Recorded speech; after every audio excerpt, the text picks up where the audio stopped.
Raina Troy Hotline. Alicia, Michael, what's going on? We know you have takes. We have takes. I'm actually surprised that your rant line, rave line, whatever, isn't completely full. Why can't we just win a game? Can I blame Michael Castillo for this? Can I blame Bob Connolly for this? Could I put on a zebra shirt and just go out there? Scratch, claw, up against the wall. Can't explain it what I'm feeling right now, guys. I can't believe it. Let's open up that rave line! Woohoo! Oh, I can't believe USC is undefeated in the SEC. Wait, we're in the Big Ten. What's our record? Oh, no!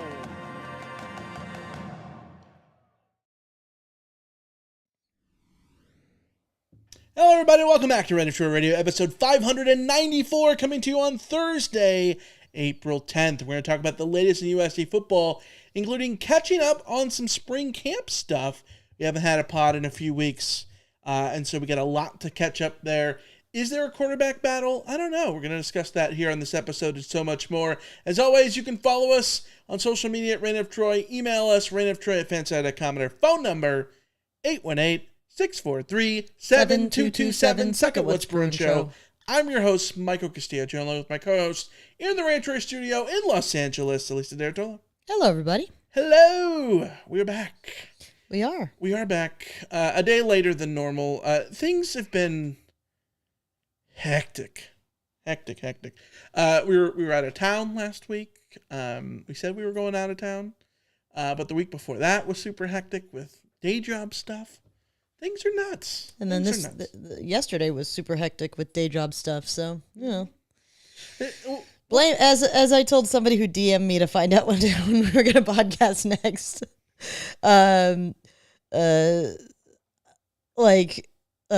Shout out to Chase. You can all blame Luka Doncic, or more accurately, you can blame Nico Harrison for us having to delay this podcast. I think you can blame him. Yesterday would have been a lot less busy if Nico Harrison had not made the worst trade in the history of sports. Yeah. Is it worse than Brock for Brolio? I don't know what that means.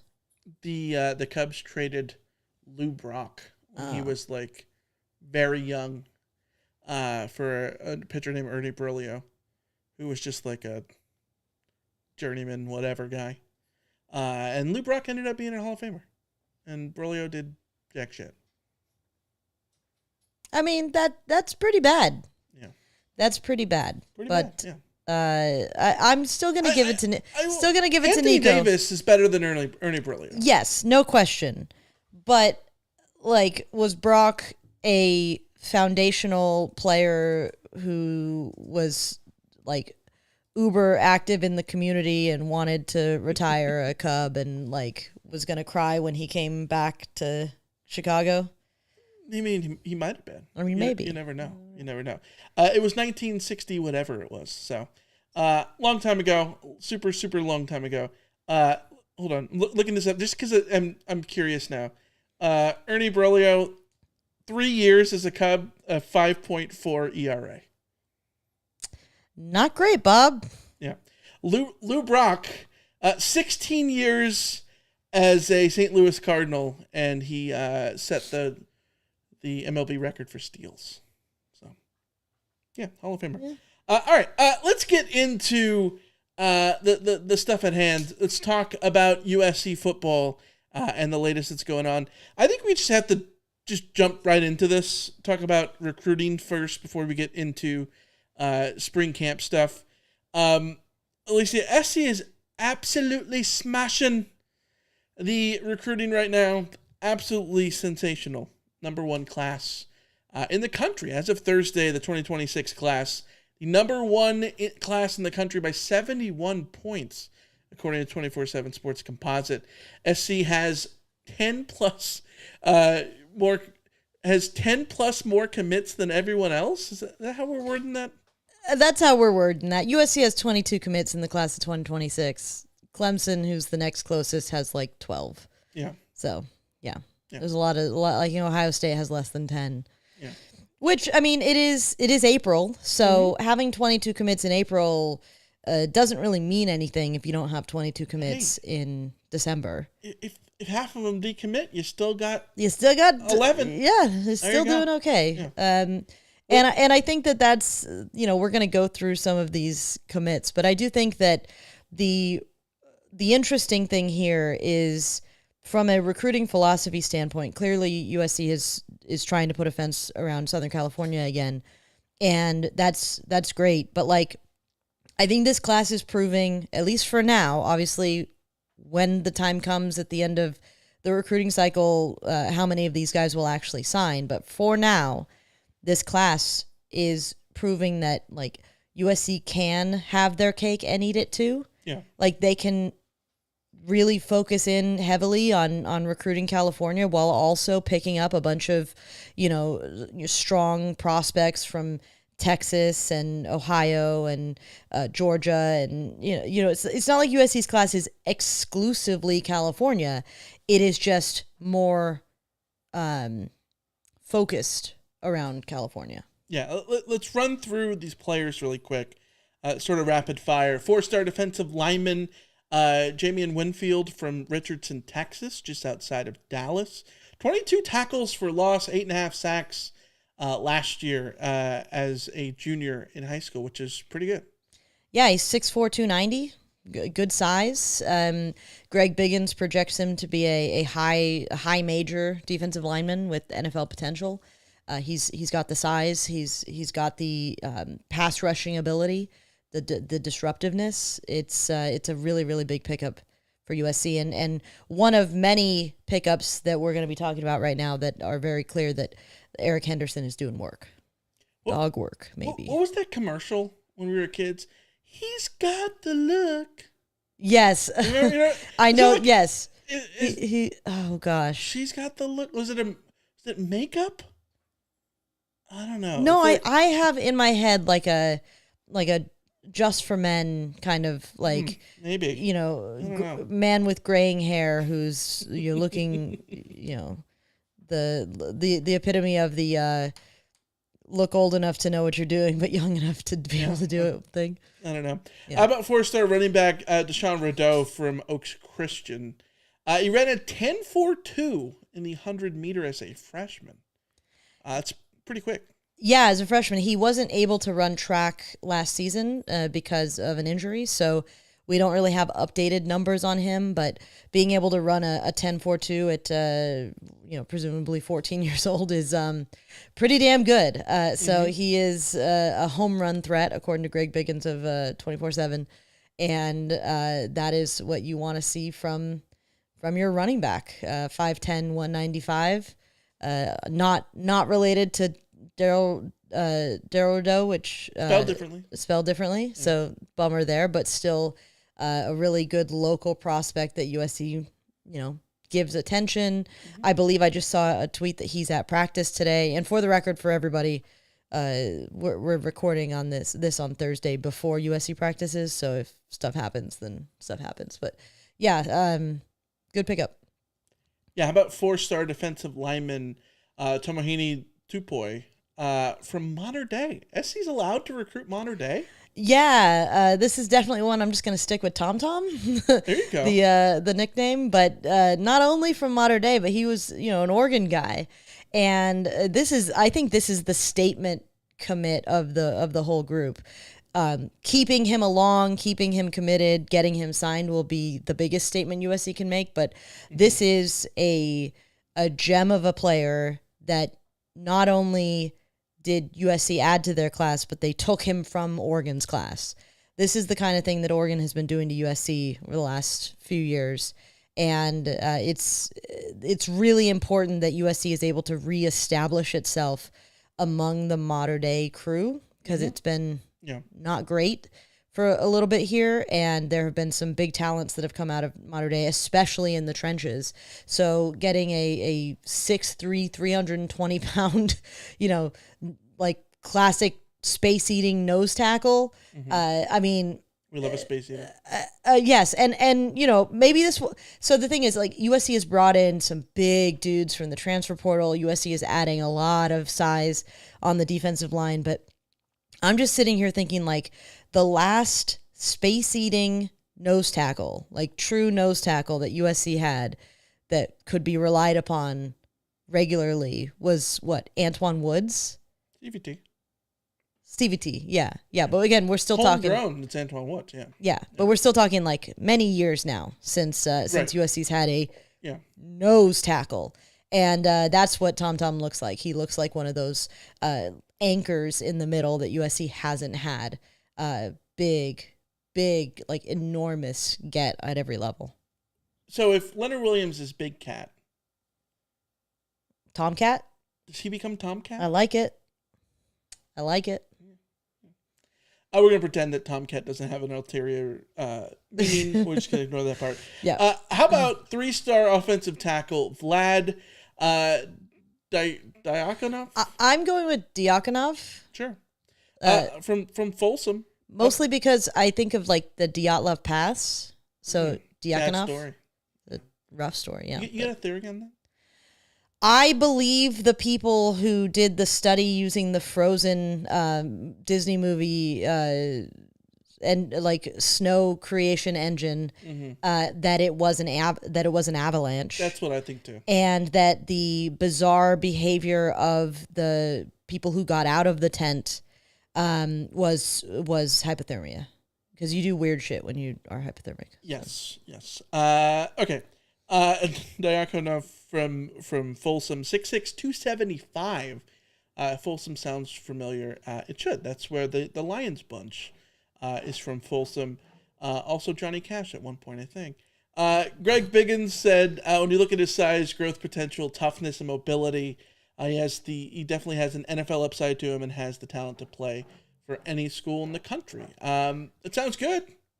You want big bodies, even 3-star talents on the offensive line. Those are the guys you hope grow into something. And if they already have the size, that's one key cog in the development pipeline, right? Yeah, I just saw a clip on Twitter of Vlad, which we're just going to call him Vlad. Sure. Like going up against one of the Oregon commits, defensive lineman. I forget which one it was, but he shut him down. He locked him in and just looked like a really, really strong rep at one of these camps. So don't get, again, we say this all the time, like don't get blinded by the 3-star thing. Mm-hmm. I believe that's 3-star composite. I don't have time to like look up what he is on, like on 3 or whatever, but don't get caught up in that. Pay attention to 6'6". Pay attention to growth potential. Pay attention to what the evaluators love about him, which is his ability to move around, his approach to the game, his mentality in the game. He's one of those like offensive linemen who really enjoys winning a battle and putting a defensive lineman in the grass. That's what matters way more than like star ratings at this point. Yeah, another 3-star defensive lineman this time, Jake Johnson from Prosper, Texas. 6'3", 290, another guy that sort of fits the bill size-wise. 6'3", 290, though, sort of flexible of what you could do on the defensive line. You could literally kind of play everywhere with that size. Yeah, and right now in high school, he's playing on the interior defensive line, but he's still somebody who disrupts the pocket. Biggins Gabe Brooks from 24/7 sort of looks at him as more of a developmental prospect because he needs to sort of add more to his game. He basically has one move, he bull rushes, and you have to be able to have multiple versatility in the way that you attack an offensive line. But at that size, yeah, he could be interior, he could be an end. Just the versatility there would be great. And again, USC going into Texas and getting some beef. Mm-hmm. Again, proof you can have it both ways. Yeah. How about 3-star wide receiver Cohen Brown from Waxahachie, Texas? Lucy, I went to a Waffle House in Waxahachie, Texas once. Can we just talk about how Waxahachie is such a great It's good. city name. Like Very that's good. Nacogdoches. There's good names in Texas. I was doing the New York Times crossword, and one of the answers was Saginaw, which is mentioned in Simon and Garfunkel's song "America." It's Saginaw, Michigan, and like Waxahachie feels like a song that a songwriter, a name that a songwriter would put in a like great country song or whatever, about like leaving Waxahachie or whatever. Sorry to get off base, but he's another quick guy. He ran a 10.69 in the 100 meters this past season. He is 5'11", 175. Had an 1,000-yard season with 11 touchdowns in his last junior year this past fall. Gabe Brooks describes him as a productive big play receiver who likely will move into the slot at the next level, which at 5'11", 175, that makes a lot of sense. But again, USC is sort of adding. I think USC. I would like to see USC continue to add solid wide receiver depth, guys with potential. But yeah, worth taking a flyer on, I think. Yeah. Waxahachie, are you still on 35? Are you still an all-night drive from Louisiana, Waxahachie? Is this a song? It's coming on at 4 a.m. I need to be in your arms again, looking for a lost friend. Waxahachie. Ooh, Waxahachie.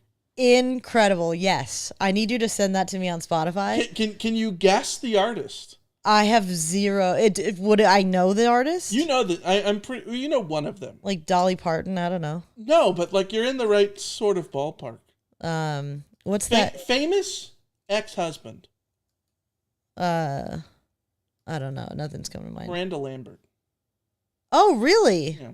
Oh, okay. That's way more with Jack Ingram and John Randall. I was imagining this being something out of the 70s. I didn't realize it was going to be this century. That's great. Yeah. The more you know. Also, the long-running television Walker Texas Ranger was filmed in Waxahachie. Well, I love this. Everything I learn about Waxahachie makes me love it more. It's the first stop on the 35 once you get out of Dallas on the way to Waco. All right. 3-star defensive lineman Malik Brooks from Pius 10. Look at that. I love the name Pius 10 because Pius X looks so cool. Well, before you knew that it was a deranged social media site, but it looks cool. I could be mistaken, but I think my dad went to Pius X. He did, yeah. You know that? Yes, correct. I've asked. Oh, okay, cool. Then, yeah, my dad went to Pius X. Not the 9th, but the 10th. Brooks has offers from Alabama, Georgia, Notre Dame, and others. 12 tackles for loss, a sack and a half in 2024. Sort of projects as a nose, but can play the edge right now. 6'4", 330? Yeah, that's interior. 6'4", 330, and in high school they have him playing off the edge. Like, can you imagine you are a high school, right tackle, and you are facing up against a 6'4", 330-pound human being? That's terrifying. Yeah. And clearly he was productive given his size in that role. So again, another guy that you're looking to develop. When you have that size, you can work with that size and you see what he can do. Another local guy, give him a chance. Mm-hmm. Another local guy, big dude, 6'7", 291. That's Chase Denise from Cathedral in downtown. The Phantoms. His mom played softball in Westwood. Won a national title, a couple Olympic gold. So that means there's good bloodlines, right? Love grabbing a UCLA legacy who has very, very good things to say about USC. Again, developmental prospect, but 6'7", 290, you work with that. Local guys who are 6'7", 290, you work with that. You see what you can get out of them. And USC has gone through a period where they have been far, far, far, far, far too thin, not just in terms of size on the defensive line, but in terms of just having bodies on the offensive and defensive line. Like, these are the you're talking about like brick and mortar guys. Like these are the mortar guys that you can bring in to just fill out the team. If they turn into an Andrew Voorhees and become a 4-year starter, awesome. If they're going to be providing depth for your offensive line at 6'7", 310 or whatever he gets to. Like, that's awesome too. You need these kinds of guys, Malik Brooks and Chase Denny's, and it's like it's really just, you're local. We're gonna give you a chance. You're gonna come to USC. You're gonna see what you can do, and I just think that these kinds of defensive and offensive line prospects are ones that USC has to load up on every single year. I think USC should be having the biggest local like offensive and defensive line recruit possible added, just backfill the class with this kind of guy, because you never know if you've got a diamond in the rough. Yeah. And worst comes to worst, you've got a giant ass body to put out there on the practice field. Yeah. 100%. Last little news nugget before we get to other stuff.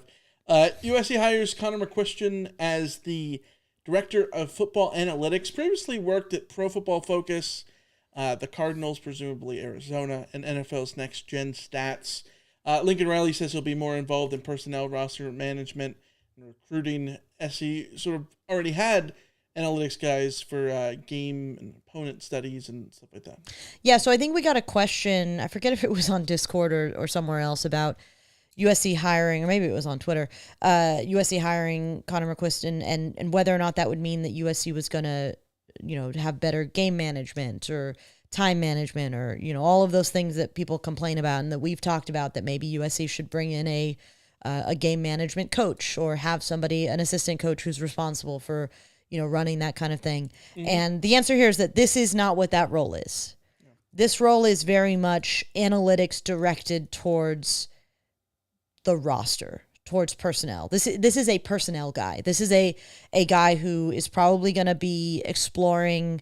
I was just doing some NFL draft coverage, and there's like this algorithm that predicts, different players at different positions, like defensive ends was what I was looking at, and it sort of like is a predictor of your future success based on a bunch of like different factors, your measurables, your age, your everything.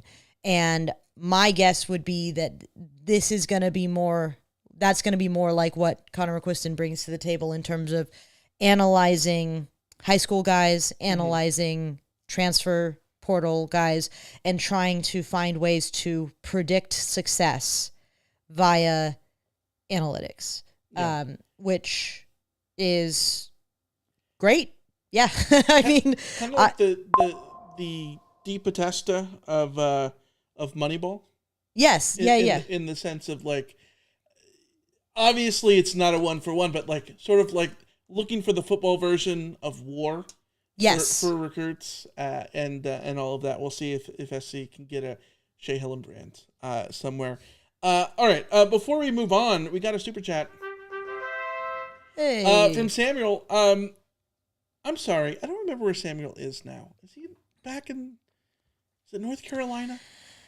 You are the one who remembers things, so I'm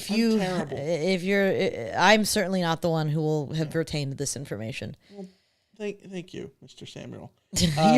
Samuel. We love you. Thank you very much. He's been everywhere. Liberia. Yeah. South Carolina. Anyways. Yeah. He says, shout out for Inner Troy for being so awesome. Well, thank you. Shout out to you for being awesome. We appreciate you. Big shout out to everyone in the chat right now as well. We got Grant, Tim, Fighting on MC, Mac, Sean, Walter, Rama Murdy, Dan, Charlene, Byron, so many people in the chat, and we appreciate you guys for joining us, especially on a random Thursday, since we're usually trying to aim for Wednesday. Alicia, a lot of stuff to get to with the camp. Good old... Which camp? The camp. Spring camp. Let's talk about quarterback. Jaden Mayava against Hassan Longstreet. Is there a recruiting battle? Sorry, a quarterback battle here? Is there one?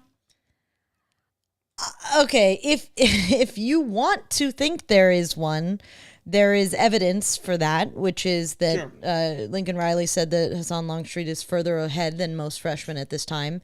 He referred back to him being able to participate in bowl practices, and that he's sort of already experienced, practice at this point. So you could read that and say, yeah, there's a battle.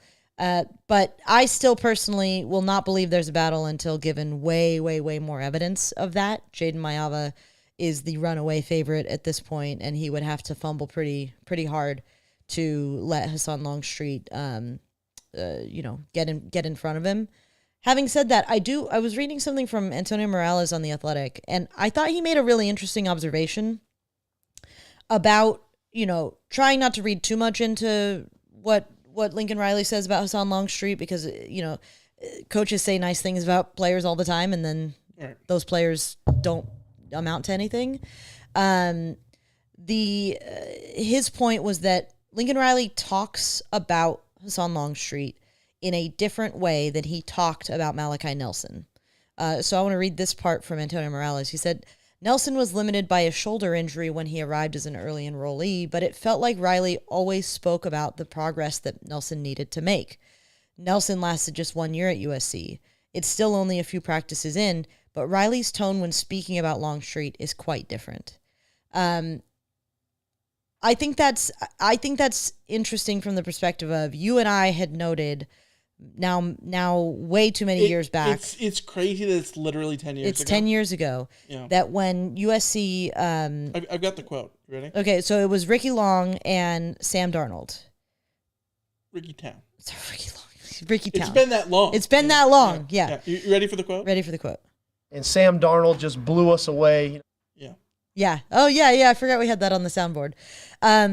We noted at the time when we were listening to Sark's talk about his quarterbacks that he gave platitudes to Ricky Town, and he lit up when he was talking about Sam. Yeah. And you just knew that, like, there was something special about Sam. And I think that the hope here is that, that's the same with Hassan Longstreet. Like, hopefully it's more a Hassan Longstreet thing than a Malachi Nelson thing.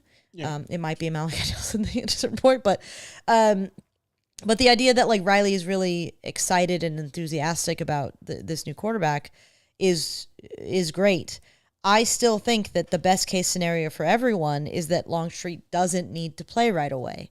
But we do know that Riley, if he feels like his backup, stud quarterback that's going to be a star is ready to play, he's not afraid to put that guy in. And which is sort of what we talked about with Mayava and Miller Moss in the first place. Like, if Riley had thought that Mayava was ready to go, then he would have put him in a lot earlier than he did, because we know that he benched the Heisman favorite Spencer Rattler when Rattler wasn't even, like, Rattler was not playing horrifically bad. He was just not great. He was just fine. He replaced him with Caleb Williams when he had the chance. So that's something that I think we will be watching for this season. Jaden Mayava might be my presumptive starter, and I will assume that he will be the day one starter until proven otherwise. But that doesn't mean that the quarterback battle, like, I don't think there's a quarterback battle right now. Is there a universe where there's a quarterback battle in October? I do think there's a universe where that is the case, because once Hassan Longstreet has, 8 months of being embedded in the offense, things might be different. I just don't expect it to be right now. Yeah, we need to come up with a translator for Lincoln Riley isms on some sort of, like, meter or something for, like, the way he talks about a player, what it ultimately means. I'm literally Googling right now quotes about Caleb Williams back in Oklahoma. It's hard to find anything. But this is from On SI for covering Oklahoma back in December of 2020, so before he was even on campus. It was right after he signed. First, the skill set. I mean, the skill set is really, really good. I mean, it's the type of athleticism you love to have combined with a very, very strong arm talent. Fantastic arm talent. Sounds like a Trump line. The best arm. The best arm talent. The best arm. You've never seen arm talent better. Yes. He checked all the boxes from a physical standpoint. Probably one of the most telling things that drew me to him was We had a previous player, in parentheses, Vandegrift, committed. He and his father were willing to come here and walk on, and not many people would have been willing to do that, meaning that Caleb was willing to walk on in Oklahoma. So, yeah, I'm not going to say it's a 1-for-1. We're not going to sit here and say that Hassan Longstreet equals Caleb Williams, because that's ridiculous. Very unfair. It's ridiculous to put that on anyone. But I do think, like you said, it's a good sign that the comments from Lincoln Riley are positive. And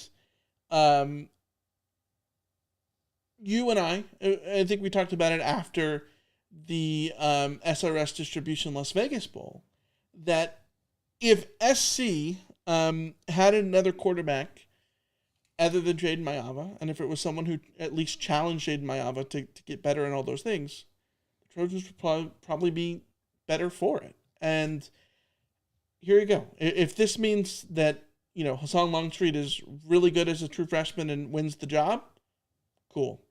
If this means that he pushes Jaden Mayava to be even better in competition, cool. Right? Both of those things can be a successful thing.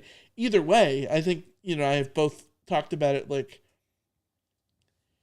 I don't know that SC's in a better position right now than they were a year ago in the quarterback room, all told, considering that when you look at the quarterbacks in the transfer portal this past year, a couple months ago, Miller Moss was the number 2 guy, number 3.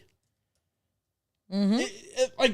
He was pretty firmly number 2 behind. I guess Carson Beck would be Carson Beck and Mateer. It was Mateer, John Mateer and Carson Beck. So number 3 was Miller Moss, and Miller Moss was someone who was deemed not good enough to be at SC anymore, and so I think it tells you the status of the transfer portal guys at quarterback. So SC had to stay internal with Jaden Mayava and ultimately Hassan Longstreet as a 5-star incoming guy. So we'll see how that sort of all goes there. Since we're on the topic of quarterbacks, I think now would be maybe a good time to answer Tina Greer's question. Mm-hmm.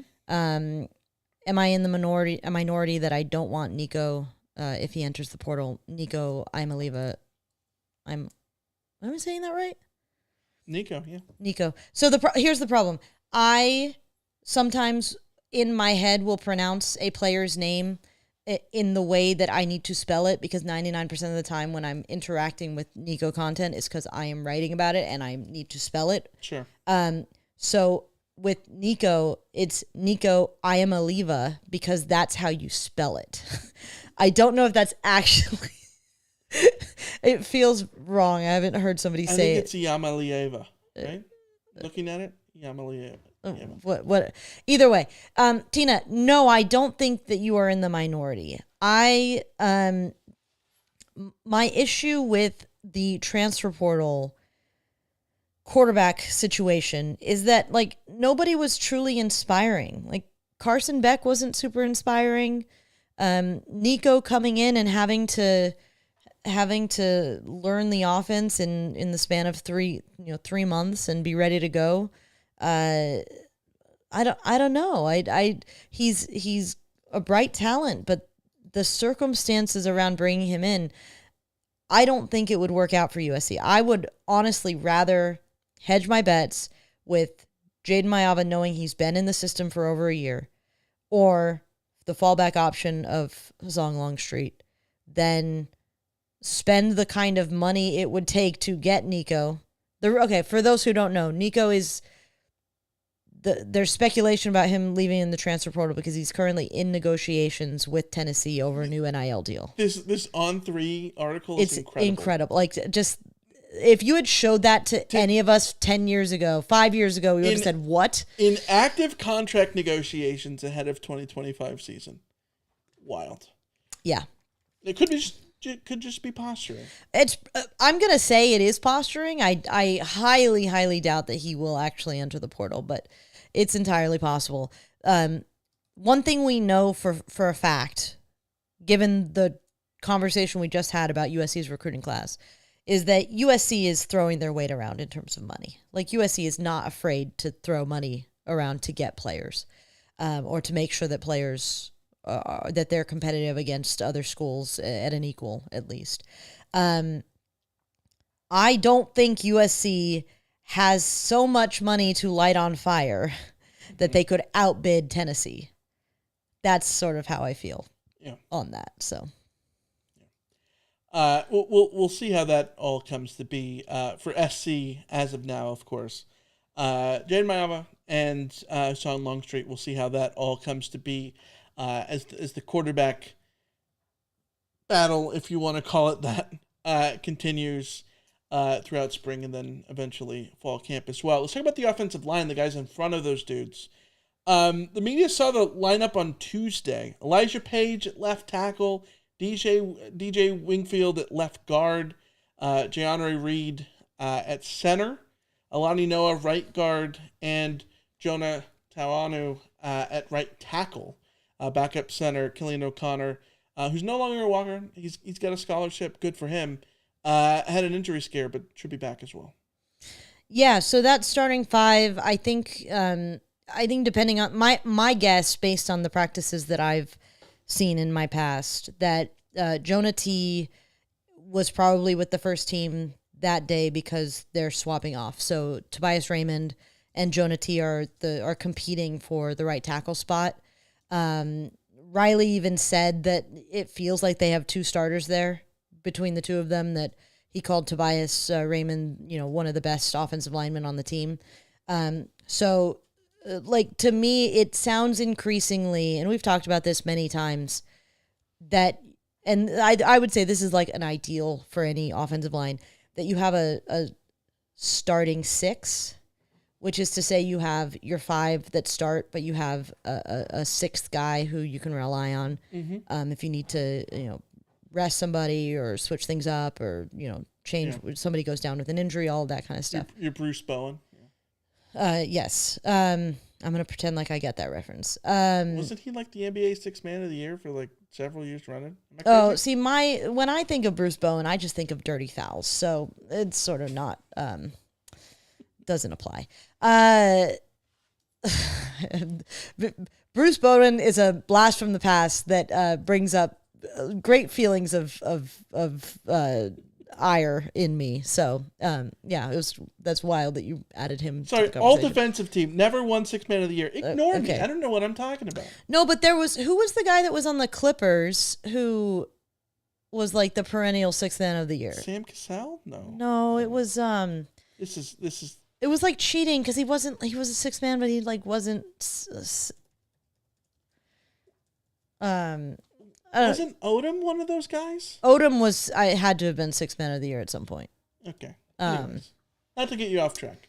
Sorry. I am already off track. Lou Williams. Lou Williams, Jamal Crawford. Those are the two. Jamal Crawford and Lou Williams are like the two who I think of are sixth man of the year. Yeah, there you go. Okay. Back to USC. Yeah, Crawford 3 times Sixth Man of the Year. Yeah. There you go.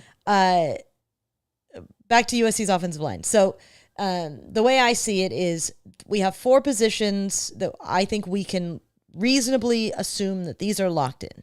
Elijah Page at left tackle, left guard Wingfield, center Reed, right guard Noah. And then the only toss-up is whether it'll be Jonah T. or Tobias Raymond. But just because one of them wins the starting job coming out of camp doesn't mean that we're going to only see them. I think we're going to see probably both of them in relatively equal measure when it comes down to it. So there's like it's the best kind of position battle to have if we believe Lincoln Riley about them both being starter level at this point, because to be fair, coaches aren't going to sit there and say, yeah, neither of these guys are good enough to be a starter. We will find that out if USC dives into the transfer portal this summer for a starting level offensive lineman, because I think there's a chance USC brings in some depth with the offensive line. But like for now, I'm relatively comfortable with this group, I guess is what I'm rambling to say.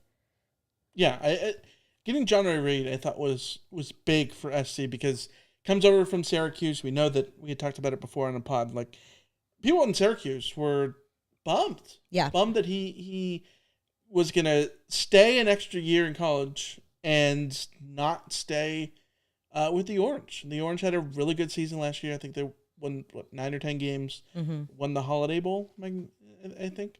And yeah, had a great season for them. And so him coming over to SC, I think is going to be interesting because that's the center spot. That's the spot you want to be able to rely on your veteran, and he's going to be that presence for the offensive line.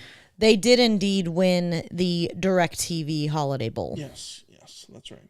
DirecTV. Sorry, DirecTV. I was thinking of Dish. Let's talk about the running back situation. Wayman Jordan, Eli Sanders, Brian Jackson, sort of a triumvirate of guys in the backfield, sort of battling it out, duking it out. J.D. Pickell of On3 said that USC is, quote, much more confident on 4th and 1 with Wayman Jordan, who's being called Waymo.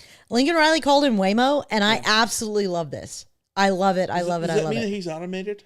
I mean, maybe. He's automatic. He's automatic. He's automatic on 4th and 1. Yeah. The way I read that quote from On3 is a guy who's really good on 4th and 1, a running back who's really good on 4th and 1 has feel and vision. Mm-hmm. It's 4th and 1. It's good blockers. Well, yeah, that's true. But also you can have good blockers and not be good on 4th and 1 if your running back doesn't have the sense for exactly which hole to go, like how to approach the hole and get in there and get that yard. It has a lot less to do with size or speed or any of those physical things. For me, 4th and 1 is almost always mental. So I love that we're hearing that because I love a 4th and 1 king or a goal line king. Trey Madden was that guy. Yeah, exactly. So that's really the only, like, I think that I've seen chatter about Wayman Jordan being being more of a candidate to be the running back 1 than like Eli Sanders, which we assumed that Eli Sanders would be RB1 coming in. But like Wayman Jordan, what he did at the JUCO level was absolutely absurd. Like he was incredible at the JUCO level. So he is a really, really good back. The question is whether, how he can raise his level there. I am very hopeful that he can raise his level at this level. But realistically, USC has 3 really good running backs that they can turn to as starters. Realistically, with running backs, I always assume that people will get injured because running backs just get injured. That's just what happens. So the pecking order matters a lot less to me than the fact that USC keeps all 3 of these guys and doesn't, end up in a position where somebody's unhappy and leaves. Yeah. JUCO superstars. SC's had their hits and their misses. Of course, the hit, maybe one of the all-time greatest JUCO players of all time, Keyshawn Johnson. Great. Morgan Breslin. Great. And then there's Isaac Whitney. Yeah. DeQuan Hampton had that UCLA. game. He'll always have the UCLA game. The DeQuan Hampton game in 2016. Yes. Yeah. Let's talk about wide receiver there. Oh, before we go, Marion Peterson. Moving on in the transfer portal. Makes sense. This is not a surprise. Makes sense. You've got Waymo, Eli Sanders, Brian Jackson, not to mention all the incoming guys like Wormley and all them coming in later this year and the freshmen. So yeah, Wormley and Dalton are both coming in. Like that room was stacked. I didn't expect Marion Peterson to. Yeah. There's a lot of depth there. There's not one dude who's like obviously the starter, but there's just a lot of bodies, right? There's a lot of dudes there, so it would make sense that Marion Peterson would move on into the transfer portal. Let's talk about wide receiver. Interesting here. So Makai Lemon not practicing fully. He's got a hamstring issue. He's the guy who is your number 1, right? Like he was SC's best receiver last year. By a long shot, really emerged as the season went on. Jacoby Lane was someone who had great flashes. You could say maybe he had higher highs than Makai Lemon. He had, multiple, big touchdown games. Didn't he have like 10 touchdowns or something? It was insane. I think he had like 8 or 10 touchdowns. Yeah. He had a lot. It was crazy. Yeah.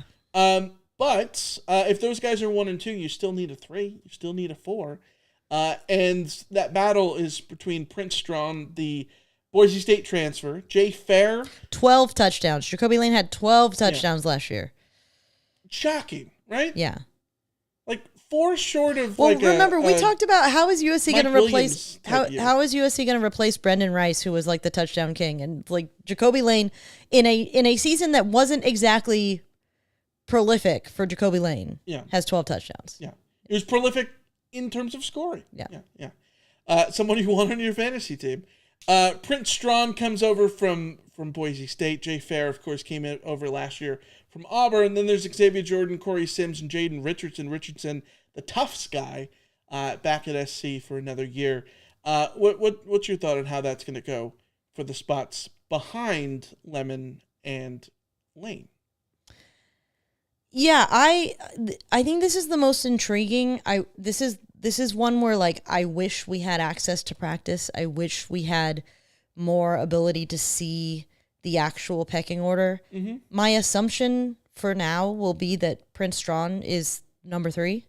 I think that there's a universe where like Jay Fair and Corey Sims, Xavier Jordan, Jaden, like one of those guys or two of those guys sort of work their way into the rotation. I would just at this point, I would be surprised if Prince Strong wasn't at the head of that rotation in terms of the guys who aren't like locked in 1 and 2.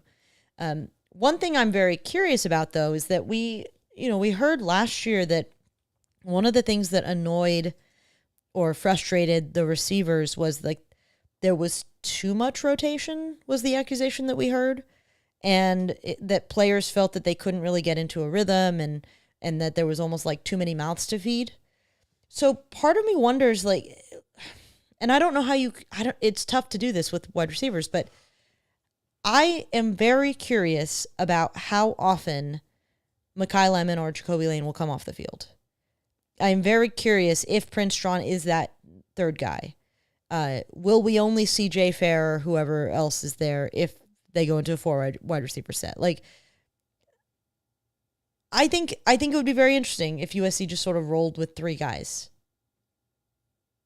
because USC hasn't done that in a while. So I don't know, just a thought.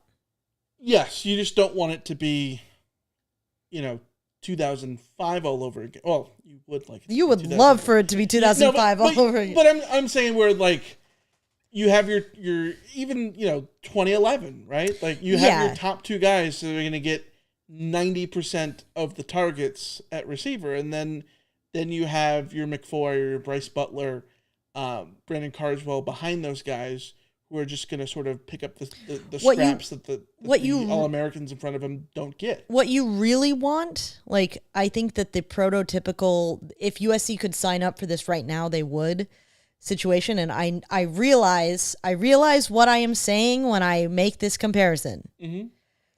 2019, Michael Pittman and Amon-Ra St. Brown both have 1,000 yards. Tyler Vaughns has 900 yards, and then Drake London is there with 567. Oh my God! I don't think people realized at the time how good that receiving core has 3 starting NFL wide receivers, and one could argue that even that year that Tyler Vaughns was certainly among the best of them, mm-hmm. and that literally the only reason that Tyler Vaughns is not in the NFL right now is things that were outside of his control, i.e., like he couldn't make himself faster. Right. There's just only so much that you can do, or taller, or whatever it is. So, that's an absurd receiving core. But I think that when you look at it, I would be very comfortable with Mekhi Lemon and Jacoby Lane both having comfortable. Of course, I'd be comfortable being the main guys to the point where they can have 1,000-yard season. Yeah.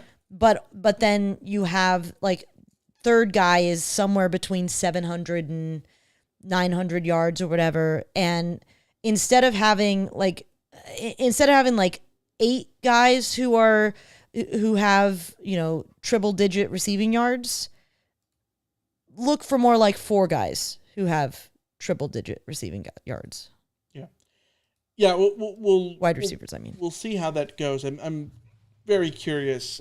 Quinn in the chat says that Jacoby Lane is number one. I when you're talking about skill sets, Jacoby Lane has the number one receiver type of skill set. This is Steve Smith, Dwayne Jarrett. Like, yes, I agree. Like, that's what it should be. Like, we talked about it last year. Like, Mekhi Lemon is really, really good.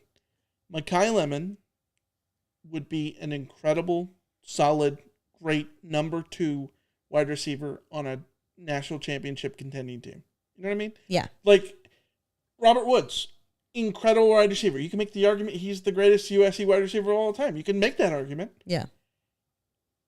Your best of your best team, he's going to be your number 2 because you're going to have a Keyshawn or Mike Williams or a Marquise Lee that you're going to put next to him, and then you create an ultimate type of wide receiver core. Right? The Mekhi Lemon, Jacoby Lane thing is kind of like it's kind of like the Thunder and Lightning backfield kind of idea. Like, you want both of those guys. Yes. One of them will technically be number 1. I think you're right in that Jacoby Lane, traditionally, your number 1 receiver is more like Jacoby Lane than Mekhi Lemon. That's fine. Mm-hmm. The way I see it, ideally, Mekhi Lemon and Jacoby Lane will both be above 1,000 yards receiving, and the difference between them will be marginal. Pick your poison on any given day. Yeah. As for other positions, let's talk about defense. Christian Pierce, Bishop Fitzgerald talking, as the safeties. In competition for the spot next to Kamari Ramsey. Yes, which is Kamari Ramsey, obviously returning. We saw the things that were said glowing over him about from Rob Ryan a couple months ago. Lincoln Riley shouted out James Johnson, who's playing nickel, and Steve Miller as a standout early enrollees. Steve Miller, if I remember right, was sort of a wide receiver guy too. So it was cross-training as an athlete on the defensive side of things. Yeah, I think that the early enrollee shout-outs are kind of, you take them with not a grain of salt, but like they don't necessarily mean a ton, because it's just like, for freshmen, they're doing well, like, that kind of thing. Mm-hmm. But it's still nice to hear that, like, he could shout out a couple of those guys. He also did that for the corners. He shouted out like Tristan Castro and Alex Graham. You want those guys to hit the ground running. You want them to be available to you for depth if you can. But what it really comes down to is the question of Christian Pierce and Bishop Fitzgerald. Yeah. I assume that Bishop Fitzgerald will be the starter. But again, like we talked about with, running back or with the right tackle, like, I think there's a universe where there are 3 starting safeties if Christian Pierce can play himself up there. Yeah, Fitzgerald, 2 years at NC State with the Wolfpack, 97 tackles, 7.5 tackles for loss, PBUs. He had 16 of those, 5 picks. He's Kamari Ramsey's like god brother. Like, I think I would just be shocked if he's not either a starter or heavily in the rotation. Yeah, 100%. By the way, he's from Woodbridge, Virginia. Went to Garfield High School. It's Gar-Field High School. What? What is happening here? I don't understand. That's what I'm saying. It's Garfield High School, but it's Gar-Field. Was there a person named Gar and a person named Field, and like they split the difference? Did they combine 2 high schools and one was like Garland and one was Wakefield and Garfield? Here's Wikipedia. According to Prince William County Circuit Court records, the Garbers and Mander Fields donated approximately 20 acres of land. That's beautiful. I'm glad I got that right. Yeah. Yeah. Unbelievable. And then you get the crazy things of like, oh, they were integrated in 1961. I mean, yeah, integrated in 74. All right. Let's talk about linebacker. Eric Gentry, Desmond Stevens, and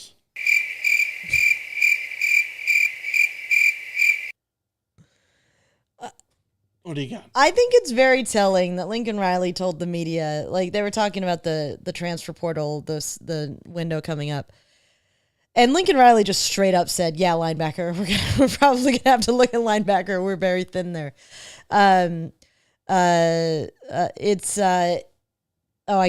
it wrong. DJ Harvey. It's DJ Harvey. The cornerback is Kamari Ramsey's godbrother, not Bishop Fitzgerald. My bad. Transfer DBs getting mixed up. My bad. Yeah, linebackers. It's just that there's not. It's not even that what USC has isn't good enough. It's that there's simply no one there. USC has Anthony Beavers transferred over to play linebacker. So they've got 3 players with playing experience, and one of them I don't think has ever taken reps in a live game at linebacker. Anthony Beavers, I believe, has been in there as a safety. So it's just very, very, very, very thin. If anything happens to Eric Gentry, you are suddenly in a position where you're either starting Anthony Beavers next to Desmond Stephen, a converted safety, or you're turning to like a young guy like Jaden Walker, or like a freshman like Matai Tagoai. Is that the worst thing in the world? Like, would it be an absolute disaster? I don't know, maybe. But like, the thing is, anytime you're throwing those guys out who don't have any experience, who you aren't certain about, like, you're rolling the dice about whether or not it will be a disaster. Mm-hmm. There's simply not enough bodies there. And they moved Elijah Newby to defensive end. So they don't even have him out there to fill in that spot. So even if you were immensely confident with Gentry, Beavers, Stevens, and Walker, let's say, as 4, I think you still need to add a linebacker in the transfer portal from somewhere. Yeah, I and how reliable are the transfers out of the portal this late? When we get to the post, the post spring camp window that opens up, like, unless you have like a Nico situation where someone is switching because of NIL, it's hard, because then you're going after guys who more likely than not are just not winning their starting jobs at their schools, right? Yeah. Or as Quinn says in the chat, like, USC can go to JUCO, get a linebacker from JUCO. I don't think that's the worst. I don't think that's the worst idea. Mm-hmm. And I am not endorsing tampering or anything like that. But I do think there's a universe where... Incredible qualifier for whatever you're going to say. I think there's a universe where USC, given how aggressive USC is being with their NIL, with guys that they want on the recruiting trail and guys that they want to keep,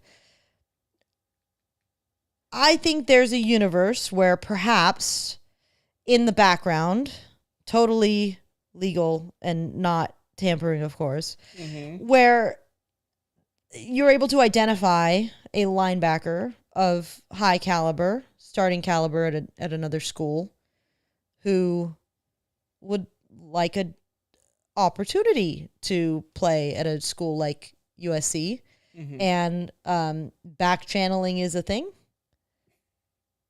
Not tampering. Not tampering. I'm just saying. I'm not gonna say I'm for embezzling, but maybe you should embezzle. Yeah. I'm just saying. Creative accounting. If I don't know, it could be a solution. You said it, not me. I am just saying. I am just saying. We are being naive if we think that there are certain players that have come to USC from the portal with like a do not contact tag, that those guys were, they just decided to enter the portal and USC slid into their DMs right there and then. Let's just be honest about how this system works. You just get the players to talk to each other. Then. Anyways, let's talk about the defensive line. Start at the edge. Cam Fountain against Braylon Shelby against Shaquem Stewart. Jakeem Stewart, of course, the big new fish on the front there.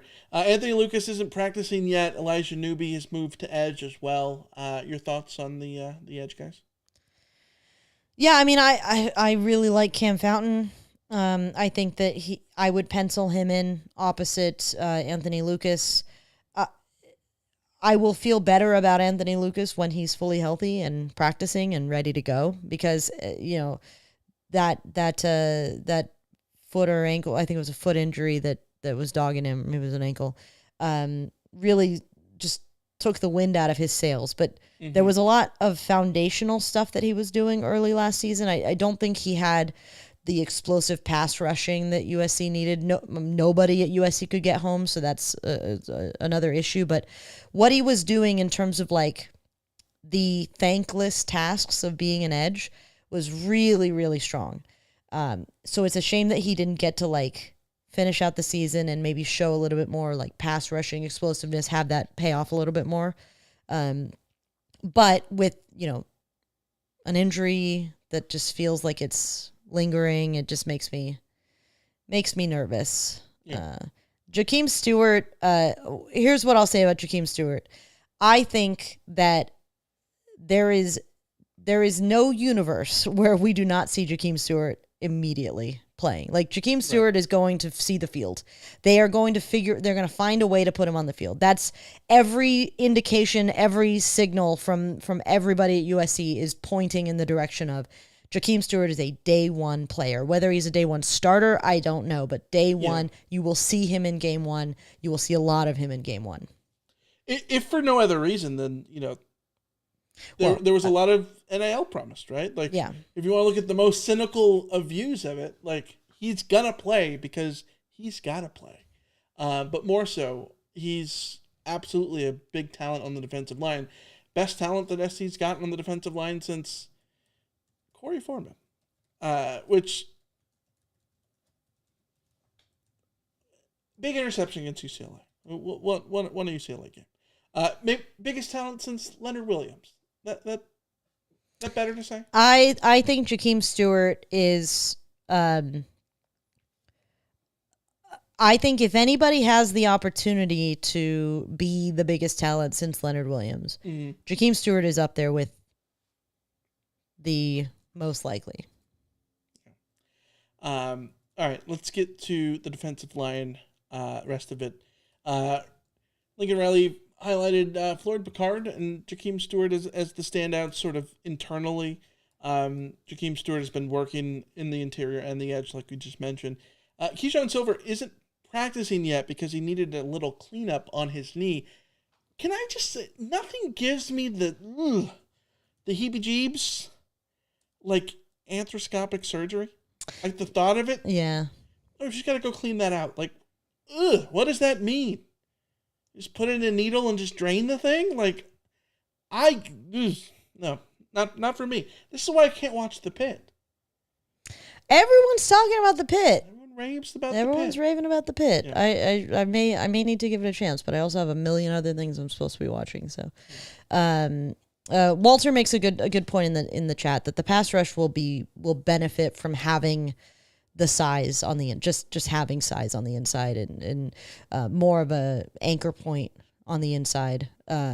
More guys that offensive linemen are going to need to worry about on the inside will help the guys on the outside greatly. So yeah, that's I think it's something to look forward to from the Jakeem Stewart perspective, whether he's inside or outside, but also like Cam Fountain and Braylon Shelby and Anthony Lucas. Those guys, like, maybe I'm wearing rose-colored glasses, which, as a side note, I have rose-colored glasses and they're amazing now. But Michael won't let me wear them on the podcast. She wants to wear them on the pod, and I'm like, you're gonna look like a weirdo. I do look like a weirdo, but they're for like light sensitivity. She looks like she's like the backup touring bassist for Oasis or something. This is correct, except nerdier. The point being is that, like, I think that those four players are good enough to be a really, really good, disruptive, like, pass rush group. When's the last time you felt this good about the SCD line in the offseason? A long, it's been a while, long right? time. Yeah. It's absolutely been a while. Because I am not worrying about the interior. Yeah. And the exterior, worrying about the interior SC defensive line is a crazy statement. Right. But like that's where SC is. It's they went out and got good transfers. It's nice to not have to worry about those guys. And it's nice to be able to look at that group of 4 edges, or throw in 5 with Stewart, and feel like at least 2 or 3 of them is going to be a really disruptive force that's really productive in a way that nobody was productive last year. I don't think that was a function of those I don't think the lack of productivity last year was because those individuals are incapable of being productive. I think that the situation around them this year will allow those players to be productive in a way that they weren't last year because they are capable of being productive. I got a question for you before we move on. If SC plays a game on the road and it's a little chilly, and Keyshawn Silver wears some long sleeves, You gonna call him Long John Silver? Can we? Yes. Oh, baby. I love that. Let's get to the mailbag, shall we? Real quick, Keyshawn Silver is not practicing. Oh, wait, sorry, we talked about that. My bad. Yeah. I had a brain. My brain went away. It's fine. But before we get to the mailbag, I need to discuss one of my favorite things to do right now. What you want to blame why we're not haven't been reliably podcasting on Wednesdays? Let's just say it's because of Underdog Fantasy. How about that? Because, listen, nothing beats the run to the playoffs in the NBA. Baseball is underway, which we love that. Go Cubs, even though this weekend might get ugly. Maybe not. But Underdog Fantasy is great because you just choose stat projections.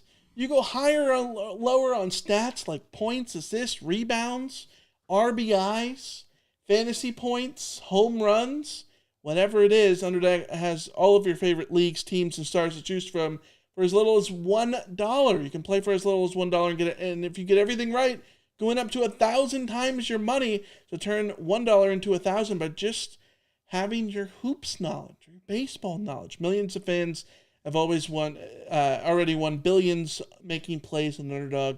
Their app has over 100,000 5-star reviews and millions of players. This week on Underdog, literally tonight, I'm all about the baseball matchup between the Braves and the Phillies. Marcell Ozuna, I like him higher than 1.5 total bases. Trey Turner, give me lower 7.5 fantasy points. That's where I'm at on Braves and Phillies and the stat projections for those players tonight. Of course, you can download the Underdog app and sign up using the code Reign of Troy to unlock a special offer of up to $1,000 in bonus credits when you make your first deposit. Join in on the fun when you sign up for promo code Reign of Troy. Claim your special offer today. Get up to $1,000 in bonus credits instantly on your first deposit. Must be 18 plus, 19 plus in Alabama and Nebraska, 19 plus in Colorado for some games, 21 plus in Massachusetts and Arizona, and present in a state where Underdog Fantasy operates. Void where prohibited. Terms apply. Concern with your play. Call 1-800-GAMBLER or visit ncpgambling.org. In Arizona, call 1-800-NEXT-STEP or text NEXT STEP to 53342. And in New York, call the 24/7 Hope line at 1-877-8-HOPE-NY or text HOPE-NY to 467-369. Alicia, let's get to the mailbag. You've got mail.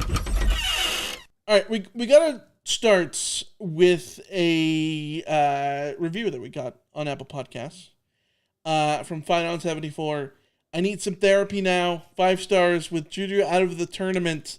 I need some good trauma therapy.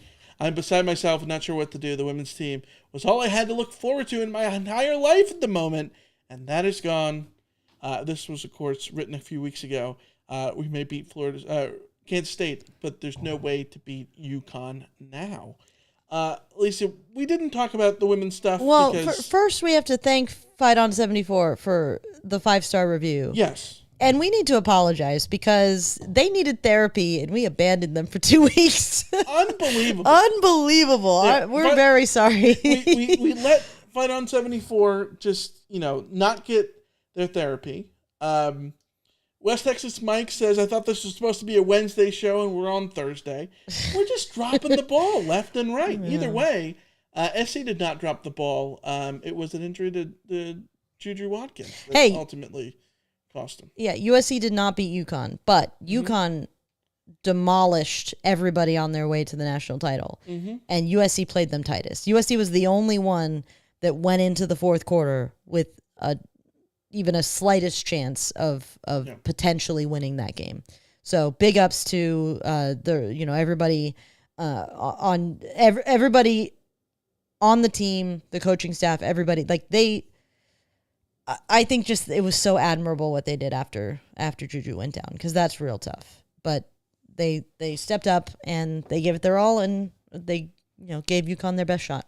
Yeah, I want to give a big shout out and an apology to Darlene from Grand Terrace, who called in 1 million times about the basketball stuff, and then we weren't able to have pods about it.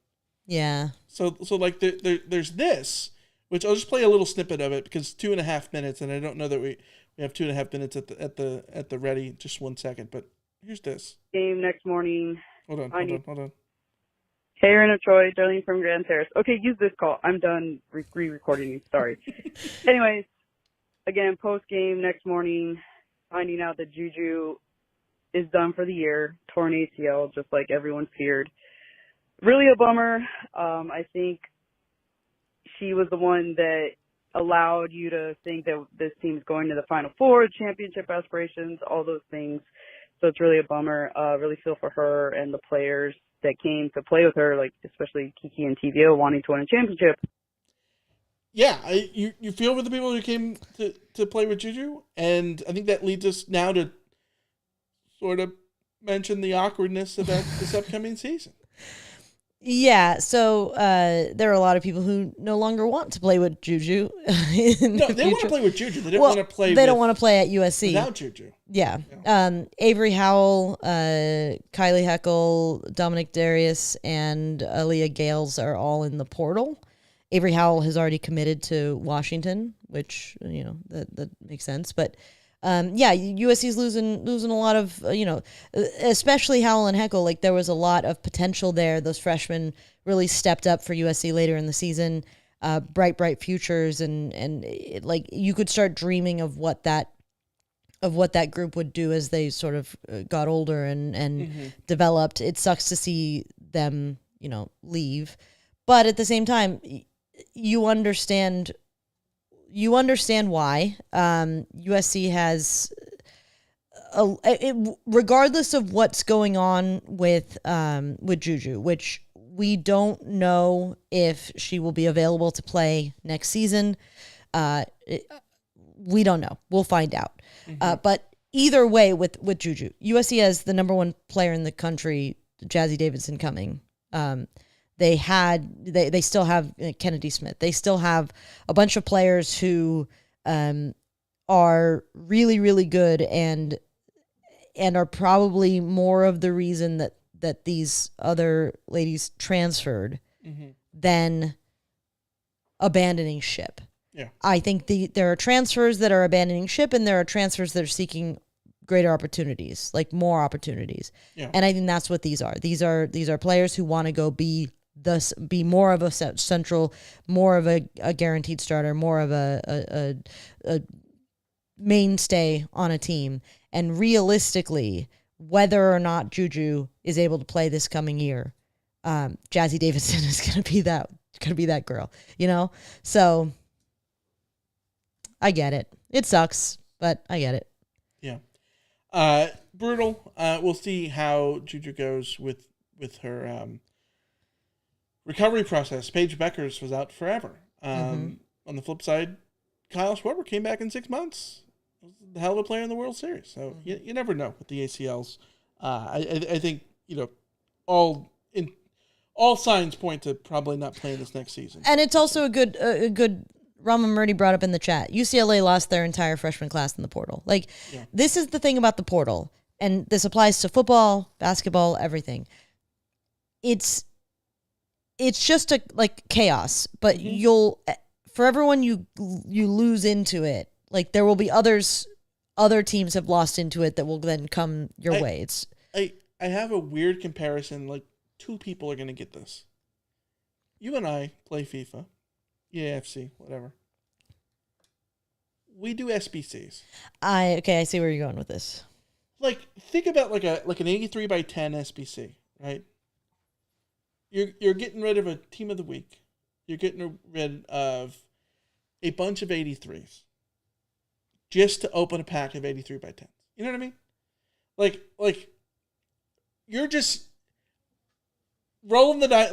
What you lose, and you're gonna get right back at least. And in that new pack that you get because you traded in the cards that you had, you might end up getting a gold mine. Yeah, a gold mine. Yeah.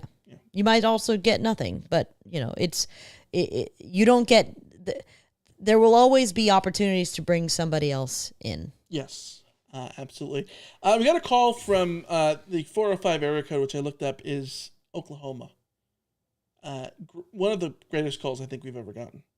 Is it football season yet? What else? That needs to stay on the soundboard, and just every episode until August, hell, until September, just. Is it football season yet? Valid question. Yeah. Valid question. All right. Sean from beautiful Austin, Texas. Is Thanos really going to be a game changer at the edge? You hope he's a game changer whether it's the edge or inside or anywhere. Here's the thing. No matter how hyped the freshman is, no matter how highly touted or whatever,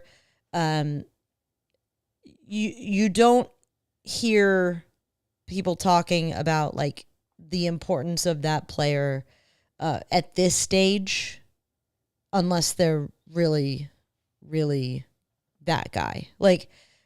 It's I'm trying to remember, who did we hear about? It was I want to say we heard this about Robert Woods. We heard this about Marquise Lee. They're that guy. There's no question that they are that guy.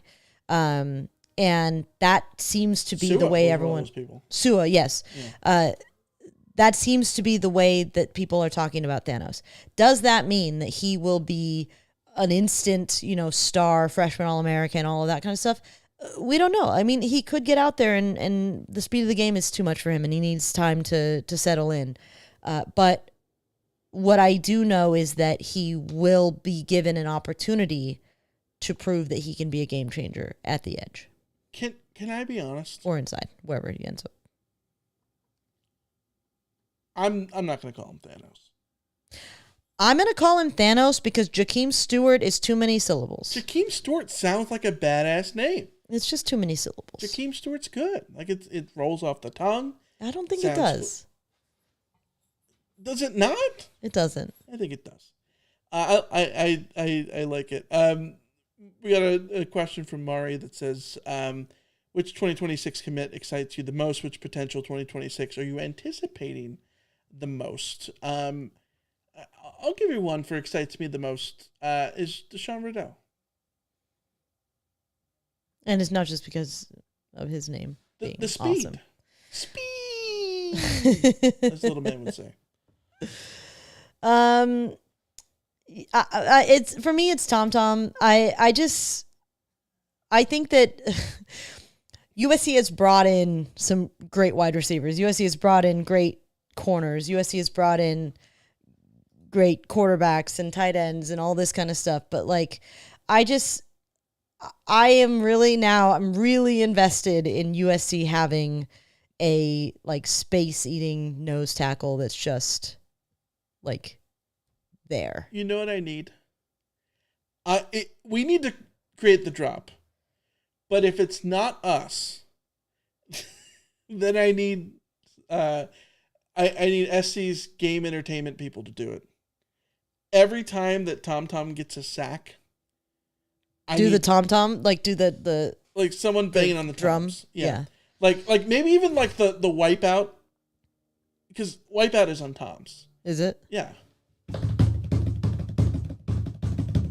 All right. Well, it would be great. Get it? Or you just have somebody just banging on the toms a little bit. I think you can. I need it. If nothing else, we know people in the band. I was about to say, who's ever playing tenors. Where's just having, tenors not exactly toms, but they're also not toms. Right? Just saying. All right, we got a message in the chat from 2026 guys who are not committed. Because I don't have a thought. Not commit. Okay, I purposefully try not to think about guys who aren't committed because sure.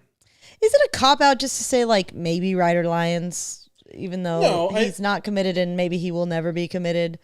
I want Ryder Lyons to play at SC strictly because his name is great. And Ryder, Walker,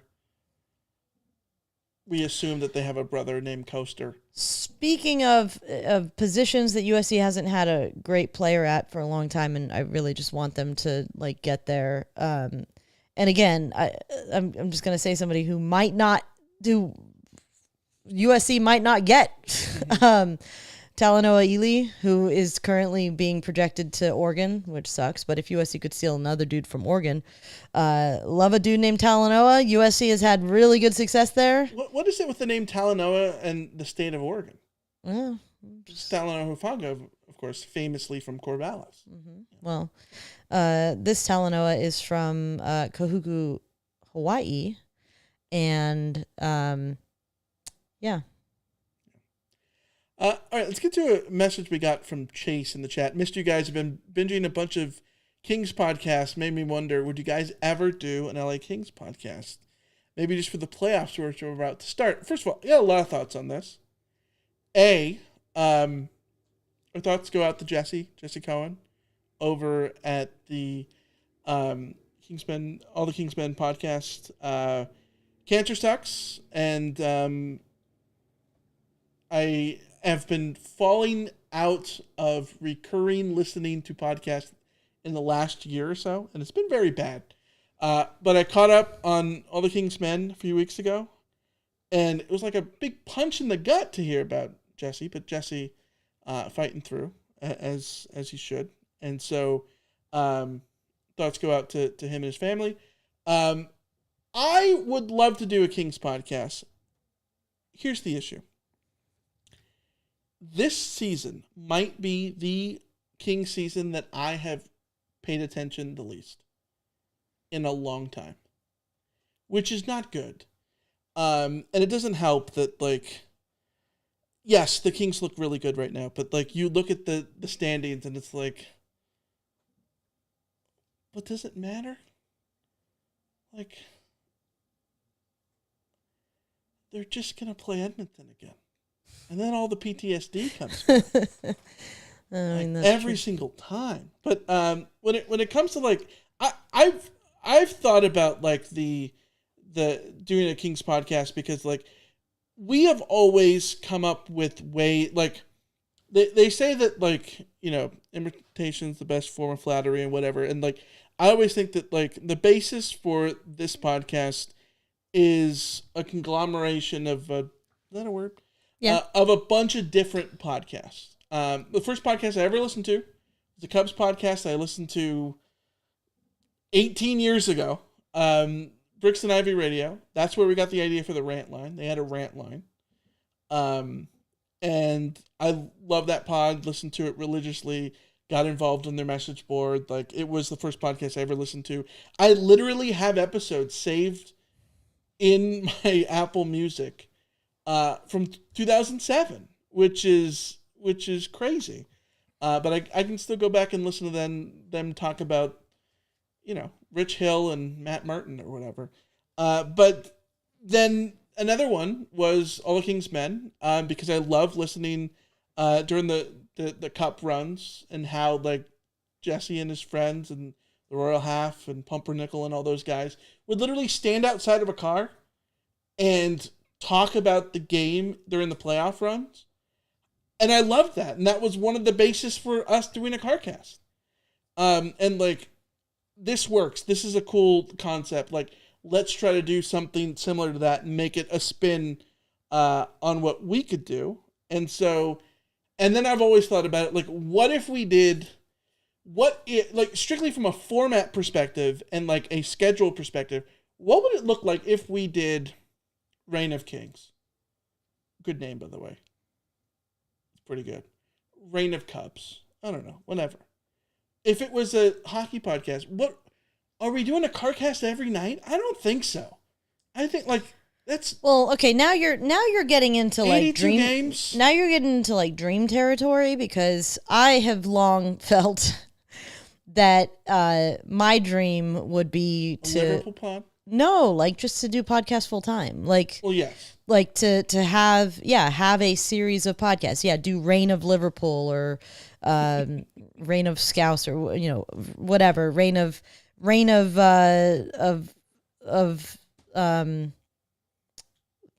Ted Lasso, Reign of whatever, Castamere, Reign of Castamere. Reign of all these like random things, and like do daily, like just have the whole day be filled with doing podcast. Reign of Survivor, Reign of Big Brother, like all like I would love to do all these things. Like no Survivor spoilers, we're not caught up. No we're Survivor one spoilers. episode behind. Like if you ask me, would you ever want to do a podcast about anything? My answer is yes. Like right. you and I like there's some Rob has a podcast.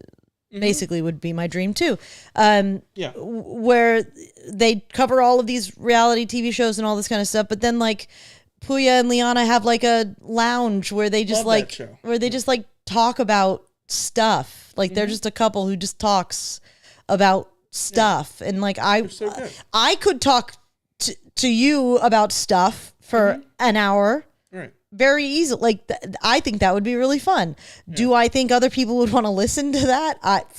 Hell if I know.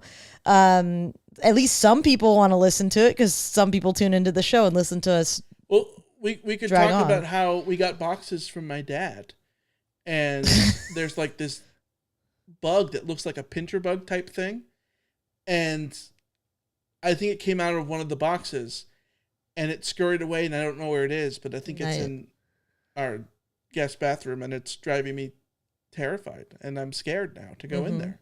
Yep. Because this thing is probably going to murder me or something. You know what? We should own more bug spray, like insect spray, considering how much you hate insects. Like, I don't even know if we have a can of spray right now, if we did find this bug. Hold on. Keep talking. Okay.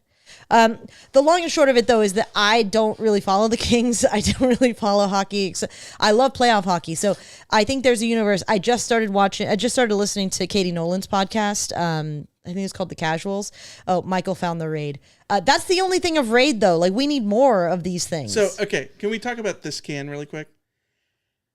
I, for the longest time, had this can sitting in the background over there. And then I realized, God, that looks terrible. Like, this looks like we have a roach problem, which we do not. We don't have a bug problem at all. He's just very paranoid about a single bug being anywhere. I see a single spider, I freak the hell out, because spiders do not deserve to live on this planet with us.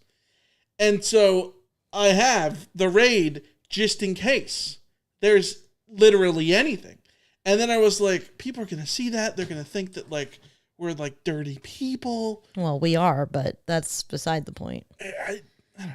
Anyways, the reason, to go back to the Kings thing, I would love to know how to do a Kings podcast, a baseball podcast of some sort, strictly because, like, my brain goes to the producer part of my brain is like, okay, how would we do it? We did a Kings pod.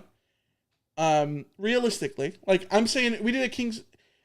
If it was for the playoffs, you would just do it after every game. Yes, but like in season would be more difficult. But in season, if it's in place of this show, I hypothetically, is it just like 2 episodes a week? Is that the move? Well, with baseball, I feel like it would be easier because you just do it after every series. Yes, and so every episode is a series recap and preview. Yeah. I don't know. West Texas Mike says, do you see the Instagram post about the couple who traveled the country in a van who let a spider roam freely on it? What? No. The spider enjoys seeing the country with? No. Elise's best friend is fair, one of those people. Okay, to be fair. She loves spiders. Here's the thing about spiders. Spiders eat other bugs. So, I don't give a shit. Like, it's not the worst thing in the world have spiders. They all deserve to die. But I don't like having spiders any more than you do. But if I were in a van and traveling across the country and I knew that there was a spider, I would not go out of my way to kill it because it's probably killing any other bugs that would be around. So long as it's not biting me at night, like, I'm chill. The moment it starts biting me at night, we're lighting stuff on fire because I hate bug bites. Ron Marty says, "How are the dogs doing?" The dog, you want to grab little Badgie? Should I grab Badger? Grab little Badgie. Okay, hold on. This might be hard because we have a gate. We've reconfigured how we have our little studio here. Little fun fact. Little teaser. Big things are coming for us on the pod front.